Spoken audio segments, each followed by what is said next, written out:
Hello, everybody, and welcome to an episode of the Talk That Talk Show. I'm your special guest today, Tyree Holmes. I'd like to introduce you to episode 190. This is a very special episode because we're starting down our countdown for the last 10 episodes before 200.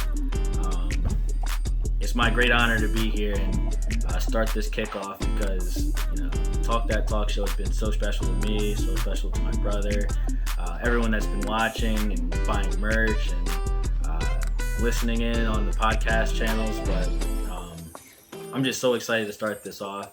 I'm your special host. I'm getting to get to interview somebody very, very special to the show. I don't know if you'll know who it is or not, but let's not waste any more time. It's my great honor to introduce my brother, Barry Holmes. We got a great podcast ahead of us here. Talk that talk. Yeah, I don't normally get to be on this side of the shit, man. Yeah, it's awesome being on the side of the lights here and being the first one on before the guest gets here. So it's definitely an unusual spot for me, but it's good to have you here. How are you feeling on that side? Oh man, it's almost like when my girlfriend drives and I'm like, damn. You're not in the driver's seat. Yeah, I have no control. Yeah, well, it's definitely strange for me on this side too, but I got a couple questions to ask you. First off, just starting off at the beginning of the week, big night of bowling, Tuesday night. Definitely one of the most exciting things to hear about. Definitely excited to be there while it was happening. Why don't you walk me through what happened on Tuesday night? All right, so Tuesday night was definitely a monumental thing for us because me and Lenny, like I said, at the end of last season or the last third, we didn't finish how the way we wanted to, So I think with these last couple weeks, we really wanted to show, especially with our shirt saying the confidence, we just wanted to go out there and show the work that we've been putting in. And I was just really excited because we had a big match against Danielle and Tim. They're always one of our big rivals, and we came ready, prepared to bowl against them. They wound up bringing up some really tough subs. Stephen Weeks, a guy who I've bowled against countless times. Another one being, I think this guy Rich Thompson was a pretty tough dude as well too.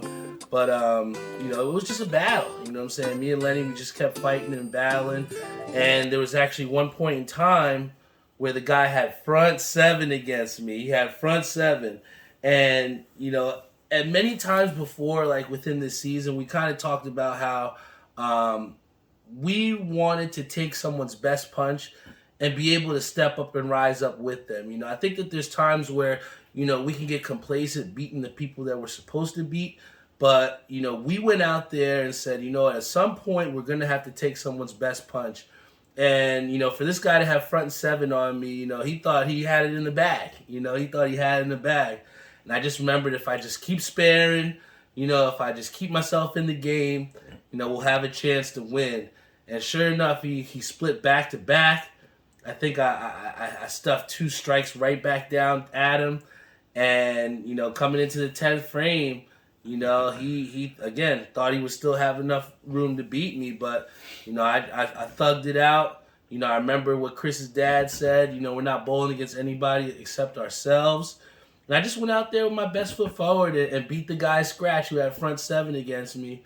Me and Lenny take a big, I think it was like 17-3 win and put ourselves into the top 3 into the league now. So, our goals are still the same in taking first place. And, that was a big win for us because it proved that, no matter how far down we are, no matter how high someone may be up on us, we're not going to stop fighting. We're not going to stop competing. And that was why it was a big win for us on Tuesday. How hard is that as, you're not, starting off the same way that guy's starting off, 7 strikes in a row, to not just be like, well, I guess there's nothing I can do this game. I'll just get him in a second. How do you continue to bowl and go and get those strikes and then pick it up on the second half? Like, where do you get that?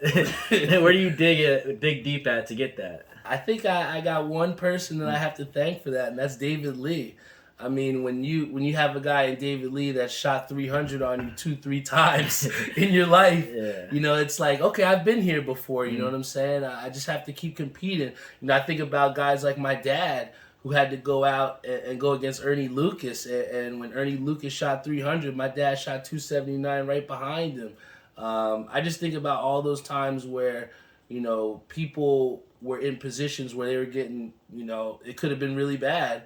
And I just think back and thinking, hey, they made the most of it. They still competed hard. And, I just thought to myself, if I keep sparing, if I keep, keep the energy up, stay locked in, anything can happen. And I think that especially having that background in collegiate sports, high school sports, and having to have those clutch moments, I think that kind of gives me the edge over some of these guys that just bowl, Yeah. Well, how did you release all that tension? I mean, when you're going strike towards the tail end, and he's starting to open, and you starting to close that gap with the 7 strikes, and you end up on top. How did you how did you feel after all that? I think I might have walked away one of them when I didn't look at it. I think another strike I started growling like I just think that like with each shot that I had, I just kept getting more and more life. It's like, when you keep someone around in the game, it's like you just keep pumping more and more lives. Like I keep getting hearts like in the Mario level. You know what I'm saying? Like I just keep getting more and more confidence. And it's funny because we had those confidence shirts on, man. But just with each shot, I just thought like if I can just celebrate a little bit, if I can just fluster this guy, because he had a higher average than me, and obviously, more oftentimes than not, it won't work that way where you don't want to poke the bear. But I just smelled blood, you know what I'm saying? And I just wanted to highlight that and just take advantage of that, man. So I celebrated it. I let him know that he had front 7. I let him know that I beat him scratch. And that was important to me to not just hide behind the handicap. I wanted to make a statement that a lot of people aren't putting respect on my name, and they think they could just roll out of bed and beat me, and that's not the case. So, moving forward into the week, we have the UBA match on Saturday. We were there as spectators. We were there for supporters for our team. Take me through Saturday and how you felt being our team started off the year. With UBA, it was definitely, I was really excited. I was very happy with the support that we did get. I think that the one thing that was a little bit disappointing that I think a lot of other UBA franchises do struggle with at times is having team support. If you have guys that aren't in the lineup that don't show up to support, and I think that beforehand we had 17 people say that they were in, and only about 4 or 5 showed up. And I know that that's still important that we had those 4 or 5 people do show up, but I would have liked to see more team support out of us. But the people that were there were loud, and I loved it. I loved the fight that our scratch team had. Normally our scratch pair struggles, but they were the ones that kind of anchored our pursuit. And I just like that our DIY team, no matter whether we're up, down, we just got guys that'll fight, man. I think it's definitely different too when you're on the other side of things where you can't really control the outcome and not bowl. And I understand the people that kind of are frustrated with not making lineups and things of that nature. But the approach that I've taken, and I think that Eric kind of put it in the group chat as well too, is that I'm just thinking of myself in the cryogenic chamber. I said it so many times before, but I feel like with each time that a tour stop passes, and each time that we may not have the desired outcome in league, I just try to get the practice in. And I know that there was a lot of people upset and disappointed with the way things went down Saturday, losing 36-4. But I thought it was important right after that to go practice. I thought it was important to put out there to people that we are practicing, and the best way to get better after a loss is to go practice. Go. Don't sit and be upset about things. Go do something about it. And as a leader, I can only do but so much, and I feel as though it was my job as a leader and a captain of the team to say, hey, we lost, but I'm not gonna stop. I'm gonna go practice. And today, me, my dad, you, And Vinny had one of the best practices I've had in a long time where, I really built on the things that kind of helped me last night at Jersey Lane. So, overall, what I think is about the UBA event that we had, I think that we have a great future ahead of our team. We got a bunch of guys that aren't afraid, and we got a lot of guys that are hungry and ready to get out there. And I just got to do my job, and I hope that what other people see with me as a leader is do your job and go on the lanes and practice. You can't just roll out of bed because you have a high average think you're going to beat these guys. Because shooting 600, 550 and below, it's not going to beat the top teams like a Pocket Kings that are going to come out and want to all shoot 700 on us.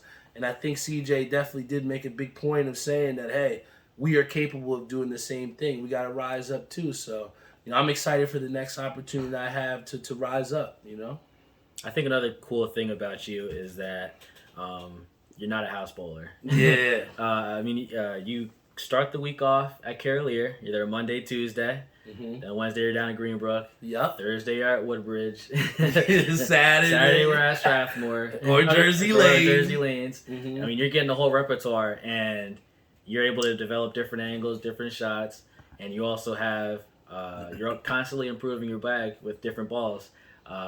Tell me about the revelations you've made with the ball rotation and stuff of that nature. So last night, it was last night.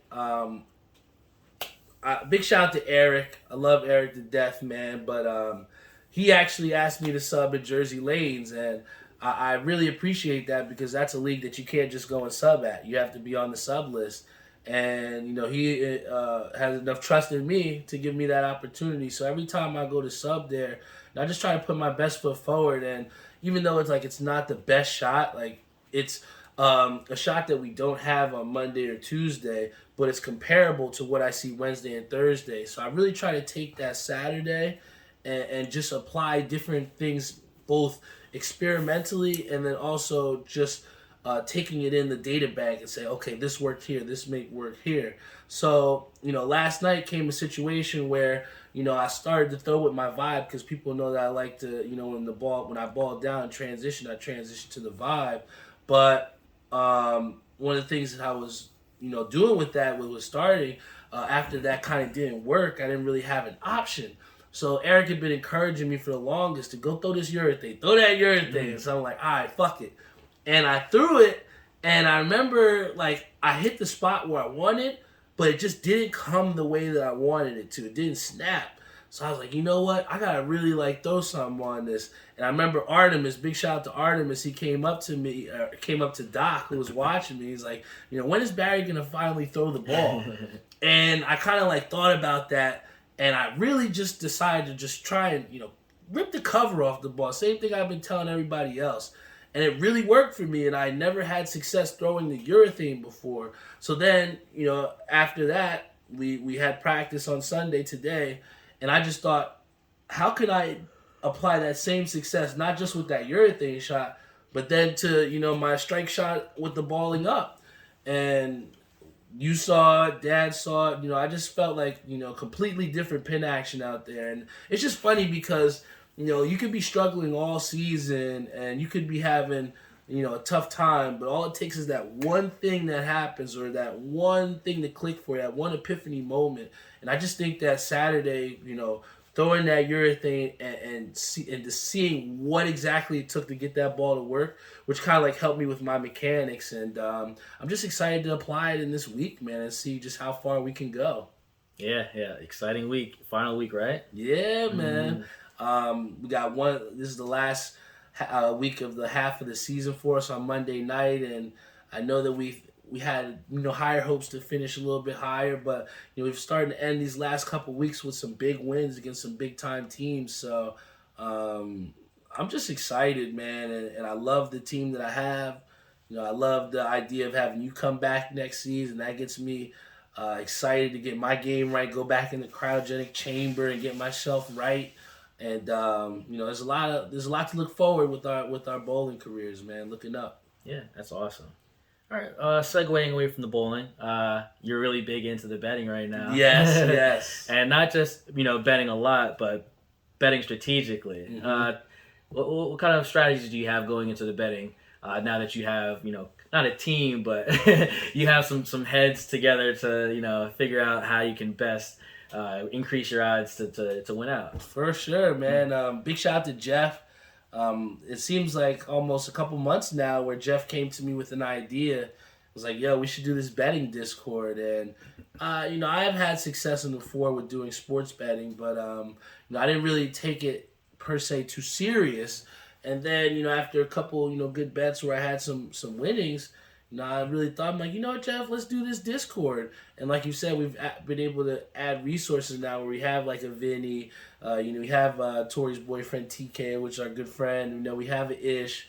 We have Glex, who's challenged us to make good picks. And, really what we've done is create a network of people that have all this sports knowledge. And we kind of just bounce ideas off each other. I think you saw it the other day where, we got on the voice chat. We were just asking each other about these different games. And, my strategy pretty much has been, tap into my friend group, see what other people are thinking. And then just do like little 3 to 4 leg parlays, $5 to $10. I think the most important thing that people get wrong, especially with sports betting, is they bet with a lot of things that they may not have. So I like to try and be responsible with my betting, so it doesn't seem like it's life or death. It's almost like you're adding a little bit more incentive to watch the game. So I just try to bet with only what I'm comfortable losing.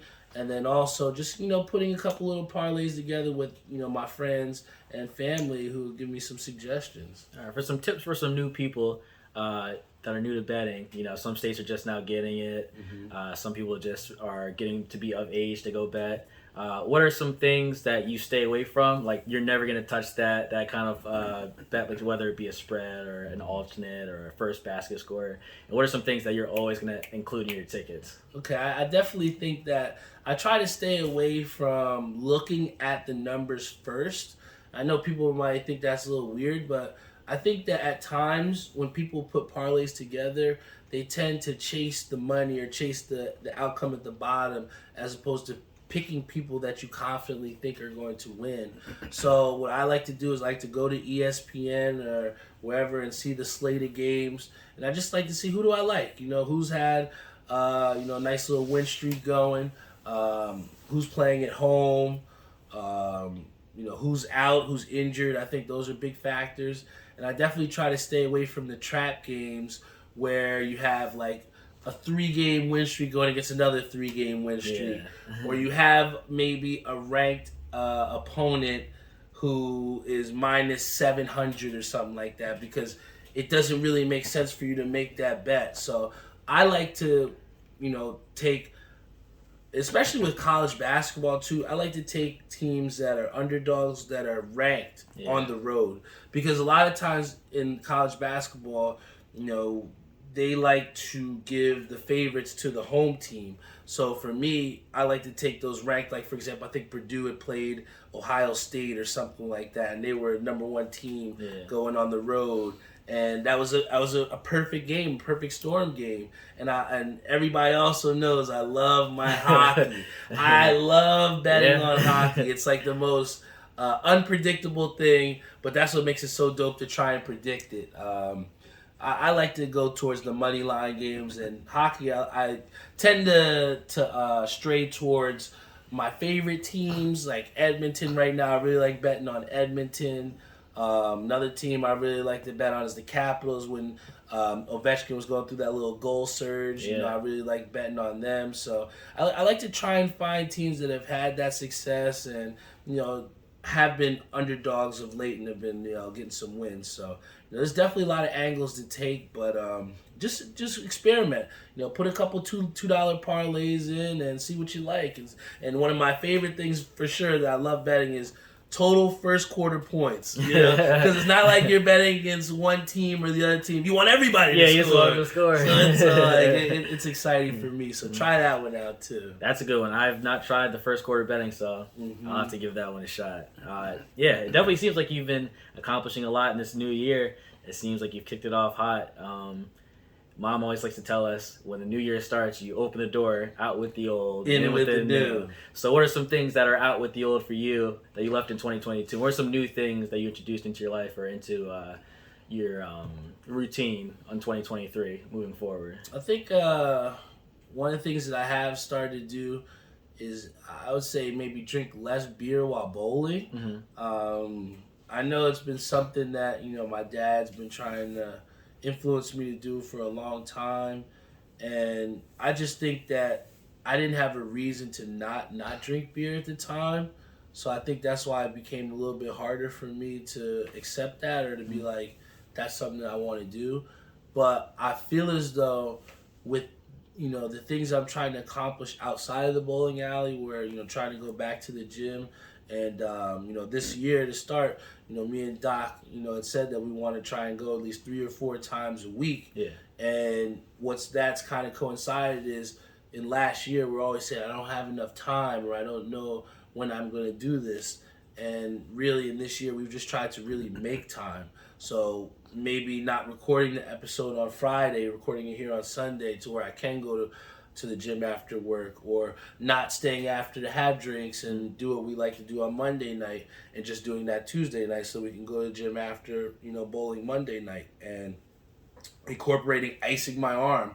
I've been on the earth 32 years, never iced my fucking arm ever, you know what I'm saying? So, just really trying to maintain my physical health so that I can perform at the highest ability, especially with nationals coming up too, man. I think that, Dad said this Road to Reno thing, and, I've really embraced it. So I just really, with the old, just trying to really get away from things that may not help me bowling wise, and then also in with a new routine of trying to establish making time for the gym, and sticking to it, being self-accountable for myself. Yeah.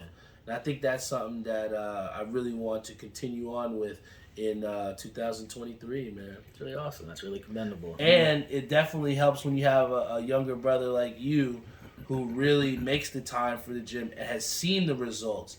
I think it's very difficult for people, especially when they go to the gym or just starting out, and they don't see the instantaneous results that they're looking for, and it's so hard for them to falter off. But I think it's very inspirational, motivational for me to look at my brother and see, like, he stays with it, he's got the jug of water, he's doing what he's supposed to, and you look the way you want to, man. So I think that's also another thing, is to have inspiration like you to motivate me as well too.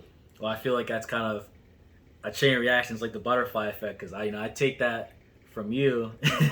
I'm giving it back. Yeah. But it's more of like the creativity side of you. You always wanted to have something of your own, and like whether it be this show, or if you had your own business selling jerseys back in college, flipping hats, making your own brand, doing collaborations. Like, you've always been really creative, and you've always not taken no for an answer. You've always found a way to make that happen. You said you started getting into the hats, and then you saw the pins were a big deal, and you're like, I want a pin. I want a pin now. And now you have many pins, and they're all dope. And you go to like the hat drops, and you see other people wearing your pins, and you just see that it's not just the friends, but it's also people that are looking from the outside in, that want a piece of that. And I've always found that awesome, that you've been able to be so creative, and been able to not just go the beaten path and like make your own path, and stick to it no matter what. That's really awesome. That's really hard to do. Hell yeah, man. I say it all the time that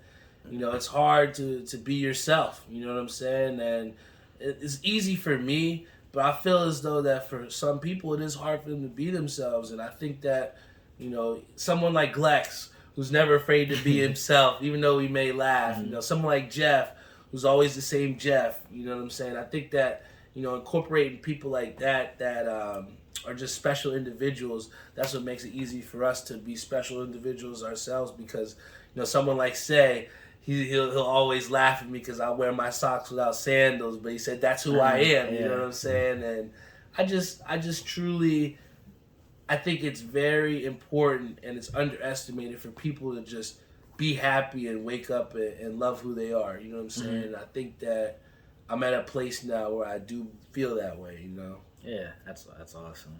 It's really special that you trusted me to take the driver's seat of this podcast tonight. That's all I have for you. I mean, if you have anything that you'd like to say and cover, please do. I think, the main thing that I want to at least get across here, and I think the biggest message that I learned over this past week is just to never give up, man. Gotta have front seven on me, man. I hate to keep bringing it to bowling, but, I just feel like, not even just bowling wise, but in the hat game, and basketball, where I had to take a scholarship spot away when I walked on, in bowling, where I'm not a traditional bowler, in the sports media, where I wasn't ESPN or have the highest credentials like the other guys.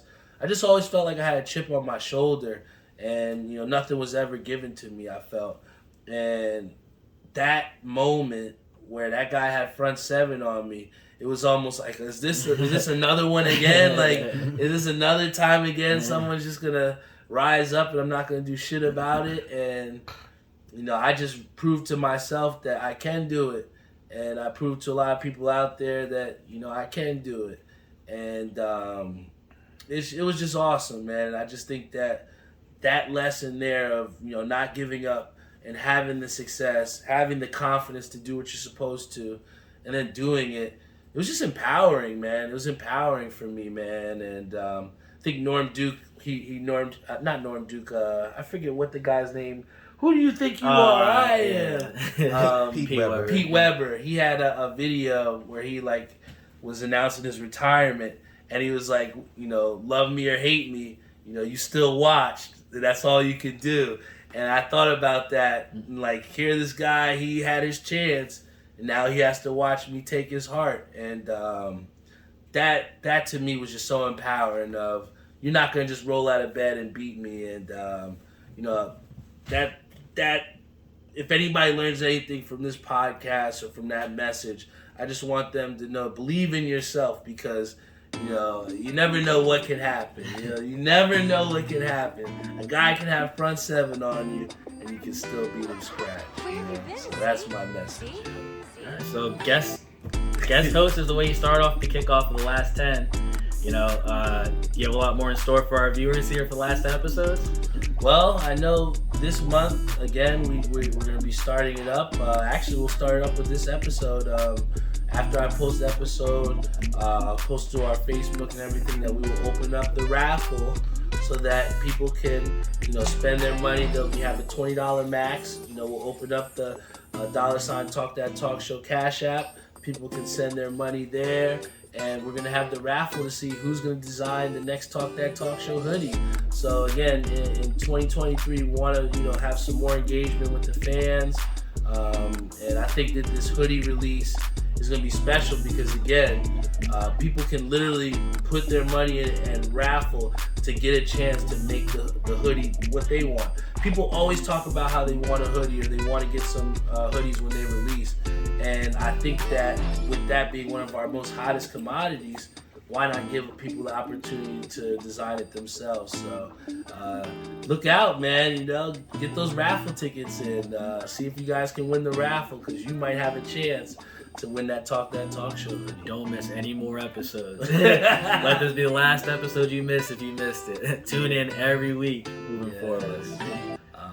I just want to thank you too for guest hosting, because I know it's not easy to do this, and there's not many people that I 100% trust, and you're definitely one of those, and I think you knocked it out the park, man. So is there anything you want to say to the people before we get off the air here?